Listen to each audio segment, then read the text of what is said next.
ఈరోజు ఎవరన్నా ఒక చిన్న బహుమతి ఇస్తే,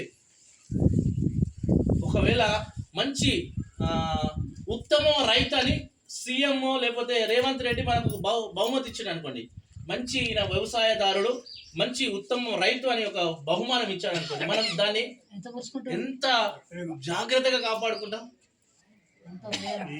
ఎంత జాగ్రత్తగా అంటే, అరే నేను నాకు ఎవరిచ్చారు, సీఎం ఇచ్చాడు, ఇది నేను కాపాడుకుంటాను, నా మరణ అనంతరం కూడా నా మన్మరాలకు చెప్తాను, ఇది నాకు ఈ విధంగా వచ్చినటువంటి బహుమతి. నిజంగా మనము అలాంటి స్థితిలో ఉన్నప్పుడు మనం కాపాడుకొనుటకు దేవుడు ఇష్టమైన, అందుకే నిన్ను కాపాడువాడు కునుకడు నిద్రపోడు. నువ్వు నీ లోక సంబంధమైన బహుమతిని ఏ విధంగా జాగ్రత్త పెట్టుకుంటున్నావో, దేవుడు ఆయన బహుమానం ఎంత గొప్పగా జాగ్రత్తగా కాపాడుతున్నాడు. ఈరోజు నిన్ను కునుకడు, ఆయన కునుకకుండా నిన్ను కాపాడుతున్నాడు. రేయి మొదటి జామున నీ కోసం ప్రార్థన చేస్తూ ఉన్నాడు. ఉదయ కాలంలో, మధ్యాహ్న కాలంలో నీ కొరకు ఆయన చింతిస్తూ ఉన్నాడు, బాధపడుతున్నాడు. అపవాది ఎక్కడ నా బిడ్డలను తాకుతుందో, అపవాది ముట్టకుండానట్లుగా అపవాదిని ఎదిరిస్తూ ఉన్నటువంటి నీకేమంటున్నాడు, ఒకటే మాట అంటున్నాడు, అపవాది ముట్టకుండా సర్వాంగ కవచములు నీకు ధరింపజేస్తానంటున్నాడు. యుద్ధానికి పోయేటానికి ఏమి ఇస్తాడంటే, ఇవాళ రేపు వచ్చినటువంటి బాంబులు కొడితే కూడా శరీరము గాయాలు కాకుండానటువంటి బుల్లెట్ ప్రూఫ్ షర్ట్లు వచ్చాయి, అంటే బుల్లెట్ ప్రూఫ్ కోట్లు వచ్చాయి.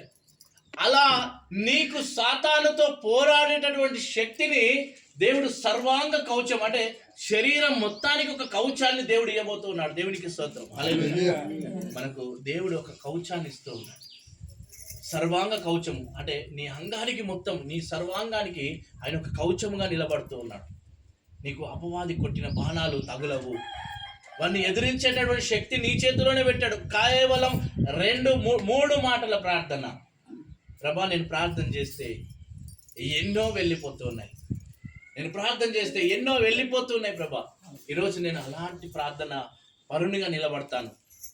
ప్రార్థన చేస్తే ఎన్నిసార్లు నా ముందైతే ఎన్నోసార్లు, ఎన్నో విధాలుగా, ఎన్నో మాటలుగా ప్రార్థన చేస్తున్నప్పుడు చాలా చాలా బలహీనతలన్నీ వెళ్ళిపోయాయి, రోగములు వెళ్ళిపోతున్నాయి, ఇంకా అంధకార శక్తులు వెళ్ళిపోతున్నాయి.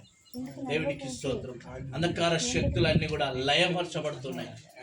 ఈరోజు మన మధ్యలో ఉన్నటువంటి దేవుడు, ఆయన మన మాటలు వింటూ ఉన్నాడు. మన మధ్యలో ఉన్నటువంటి దేవుడు మన మాటలు వింటూ ఉన్నాడు. విని నీ గురించి ఆలోచిస్తూ ఉన్నాడు, నీ గురించి ఆలోచిస్తూ ఉన్నాడు. ఈరోజు నీ గురించి ఆలోచించేవారు ఎవరు? నేను చెప్పాను కదా, మన గురించి లోకంలో ఆలోచించేవారు చాలా తక్కువ మంది, చాలా తక్కువ మంది. ఎందుకంటే ఒకవేళ నిన్ను అతిగా ప్రేమించే ఒక బిడ్డ ఉండొచ్చు, ఒక కొడుకు ఉండొచ్చు, లేకపోతే నీ భార్య ఉండొచ్చు, కానీ ఒక్కొక్క సమయంలో వాళ్ళు కూడా నిన్ను ఇష్టపడరు. యోబు భార్యను చూస్తే మనకు అర్థమవుతుంది. యోబు భార్య అంటుంది, మంచి రాజ్యం మేలాడైనా, మంచి పరిపాలన చేశాడు, మంచి ఉన్నతమైన స్థానంలో నిలబడ్డాడు, కానీ చివరికి ఆయనకు వచ్చినటువంటి వ్యాధిని చూసేమంటుంది, నువ్వు దేవుణ్ణి దూషించి మరణం కావా? ఇంకెందుకయ్యా నీ యొక్క కురుపులు, ఇంకెందుకయ్యా ఈ దుర్వాసన, ఇంకా మంచం మీదే పడుకుంటున్నావు, ఇక్కడైనా సావరాదు అంటే.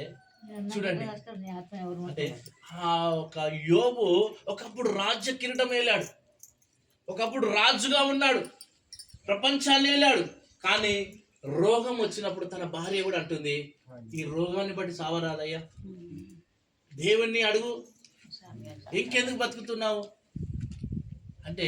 చూడండి, మంచిగా ఉన్నప్పుడు నిన్ను ప్రేమగా చూసుకుంటారు, డబ్బు ఉన్నప్పుడు నీతో స్నేహంగా ఉంటారు, ఇంకా అతీతముగా ఏదంటే అది చేయగలుగుతారు, కానీ నీ యొక్క రోగములతో నువ్వు ఉన్నప్పుడు నీ దగ్గరికి ఎవరు కూడా రావడానికి ఇష్టపడరు. ఎందుకంటే అది మానవునికి ఇచ్చినటువంటి ఆ ఒక చెడ్డ అలవాటు.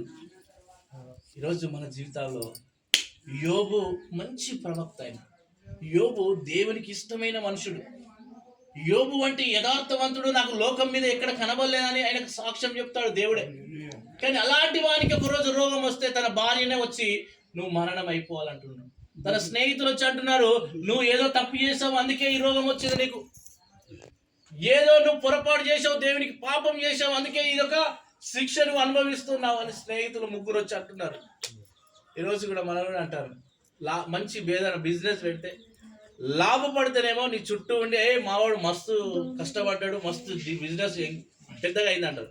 అదే నష్టపోతే అరే నేను అప్పుడే అనుకున్నారా నువ్వు ఇట్లా పోతే ఇది లాస్ అవుతావని. అంటే రెండు విధాలు వాడే మాట్లాడతాడు. నువ్వు నష్టపోతే ఒక రకమైన మాట వాని దగ్గర ఉంటుంది, నువ్వు లాభపడితే ఒక రకమైన మాట. నాకు నువ్వు లాభపడ్డావు అనుకో, నేను అప్పుడే అనుకున్నా మావాడు మంచి పొజిషన్లోకి వస్తాడని.